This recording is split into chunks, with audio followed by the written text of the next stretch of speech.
সমুদ্রপথে পাকিস্তান, মিশর, চীন ও থাইল্যান্ড থেকে পেঁয়াজ আমদানি হয় দেশে পেঁয়াজের বাজারে ফিরেছে স্বস্তি।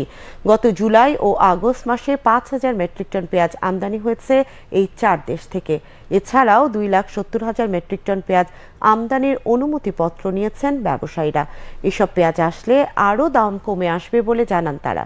চট্টগ্রাম প্রতিনিধি সাজ্জাদ হোসেনের তথ্য ও চিত্র নিয়ে ডেস্ক রিপোর্ট। দেশে বছরে পেঁয়াজের চাহিদা প্রায় ৩০ লাখ টন। এই চাহিদার বড় অংশই দেশে উৎপাদিত ফলন দিয়ে মেটানো হয়। বিগত অর্থ বছরে দেশে প্রায় ২৩ লাখ টন পেঁয়াজ উৎপাদন হয়েছে, যা চাহিদার প্রায় ৭০%। বাকি ৩০% পেঁয়াজ বেশিরভাগই স্থলপথে ভারত থেকে আসত। সাম্প্রতিক সময়ে ভারতে বন্যা সহ নানা কারণে বেড়ে গিয়েছে পেঁয়াজের দাম।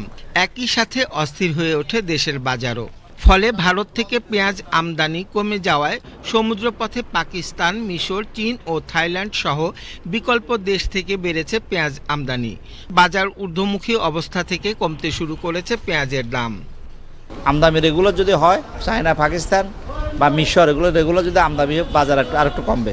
সমুদ্রপথে আসাতে অনেকটা স্থির হয়েছে পেঁয়াজের বাজার, নাইলে তো এগুলা ২০০ টাকার কাছাকাছি হতো।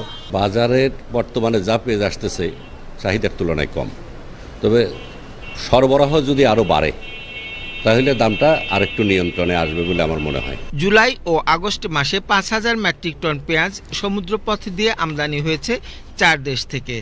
ভারত ও মায়ানমার থেকে স্থলবন্দর দিয়েও পেঁয়াজ আমদানি হচ্ছে। এছাড়া ব্যবসায়ীরা ২,৭০,০০০ মেট্রিক টন পেঁয়াজ আমদানির অনুমতিপত্র নিয়েছেন।